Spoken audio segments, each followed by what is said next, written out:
I'm about to reveal something that will make you angry. Right now, as you watch this, your brain is being hacked.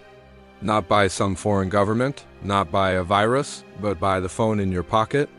And here's the disturbing part. You paid for the device that's destroying your ability to think. I lost 3 years of my life to distraction. 3 years where I couldn't focus for more than 8 minutes. 3 years of starting projects and never finishing them. Until I discovered a 2,000-year-old Roman system that changed everything. This system wasn't designed for productivity gurus or self-help addicts. It was designed for emperors, warriors, and slaves who became philosophers. And today, I'm giving you the exact framework that took me from scattered and overwhelmed to laser-focused and unstoppable. But I need to warn you, this only works if you make it to the end of this video.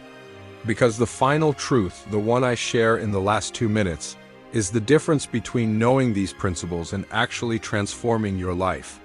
Most people will click away before they hear it. Don't be most people. Let's begin. Truth number 1, the dichotomy of attention. There's a man you've never heard of who had more freedom than Jeff Bezos, Elon Musk, and every billionaire combined. His name was Epictetus, and he was born a slave. His leg was broken by his master and never healed properly. He limped for his entire life. But here's what made him extraordinary. He controlled the one thing that actually matters: his attention. Epictetus taught something called the dichotomy of control, but we're going to take it further. I call it the dichotomy of attention. Every single thought that enters your mind falls into one of two categories: thoughts you can act on right now, and thoughts you cannot. Here's the trap that's stealing your focus. You're giving equal mental energy to both categories. When a thought enters your head about politics, about what someone said about you last week, about a celebrity scandal, ask yourself this one question: can I change this in the next 60 seconds? If the answer is no, you treat it like background noise at a coffee shop. You hear it, but you don't listen. You acknowledge it, but you don't engage. This one distinction will save you 10 hours of mental energy every single week. But here's where it gets interesting. Truth number 2, Premeditatio Malorum.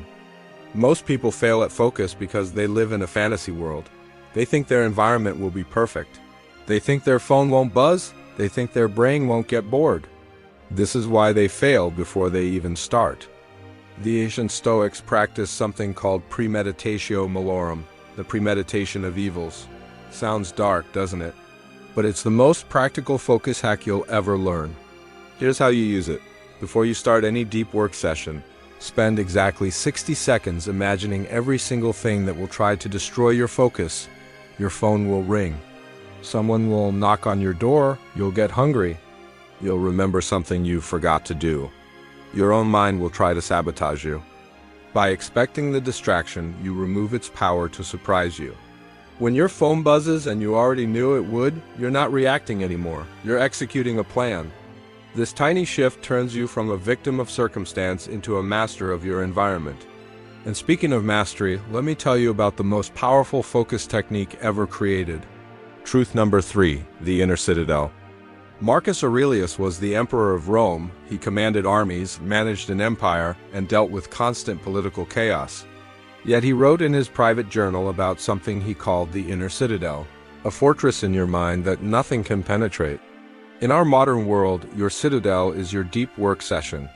And if you want to reach 200% focus, you need to implement what I call monastic mornings. Here's the rule: 2 hours every morning where you are completely unreachable. No exceptions. Not for your boss, not for your family, not for emergencies that aren't actually emergencies. Seneca, another Stoic philosopher, said that being everywhere is being nowhere. If you are available to everyone on Slack, on WhatsApp, on email, you are useful to no one. Including yourself, build your wall, protect your citadel. Guard it like your life depends on it, because your future absolutely does.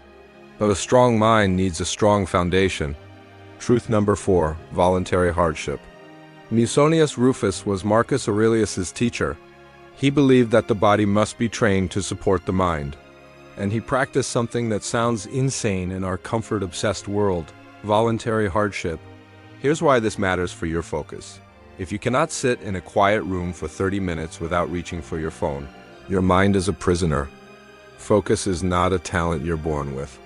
It's a muscle that grows through resistance. Start practicing small hardships deliberately. Take cold showers. Go for long walks without music or podcasts. Work in a slightly uncomfortable chair.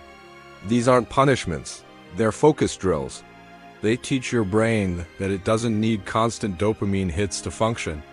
They build your tolerance for boredom, which is the secret skill that separates the focused from the distracted. And once you've built that tolerance, you're ready for the next level. Truth number 5. Single tasking mastery. Seneca warned that to be everywhere is to be nowhere. Let me translate that for the modern world. Multitasking is the enemy of excellence. Every time you switch tasks, your brain pays what scientists call a switching cost. It takes an average of 23 minutes to get back into deep focus after an interruption. 23 minutes. If you're checking your email every 30 minutes, you literally never enter deep focus, ever. Here's the Stoic solution. Do one thing with 100% intensity. When you eat, just eat. When you work, just work. When you're with your family, be fully present.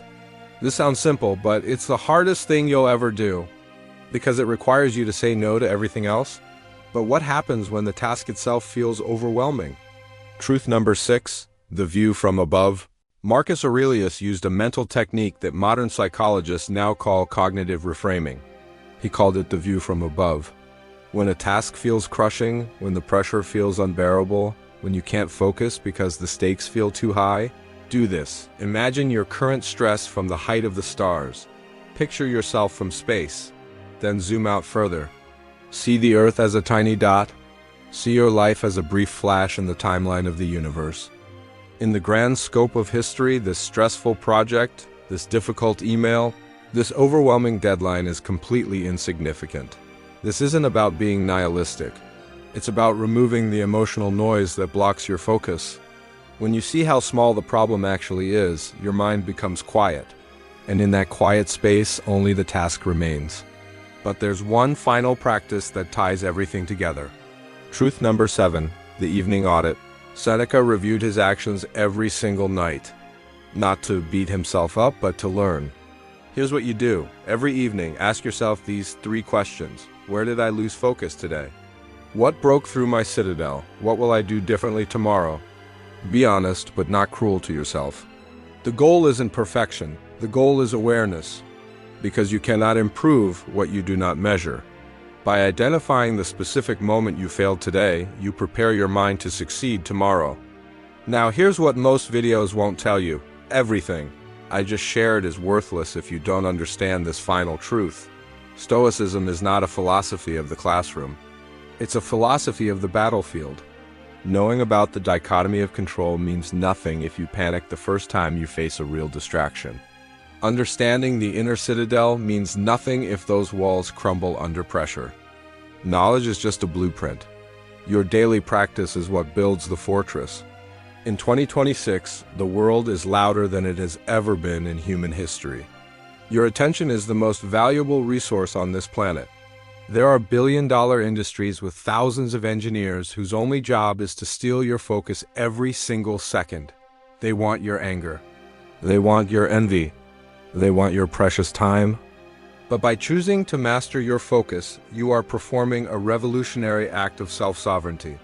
You are refusing to be a passive spectator scrolling through your own life. You are choosing instead to be its conscious architect. If you've made it this far, you've already demonstrated more discipline than 90% of people watching videos right now. You've proven that you have the patience to listen and the will to improve. Do not let this momentum die the moment this video ends. Do not fall back into the trance of the scroll. Here's your next step. Take just one of these 7 truths. Just one, and let it be the foundation of your discipline for the rest of this week. This journey toward absolute focus is not a sprint, it's a marathon. There will be days when your citadel is breached. That's okay. The Stoic path is not about perfection. It's about the persistence to return to the center every single day. If you found value in this, subscribe for your daily dose of Stoic discipline. Your time on this earth is finite. Do not spend it on things that do not move the needle of your soul. Be ruthless with your time but kind to your mind. Stay focused. Stay disciplined. Stay stoic. I'll see you in the next one.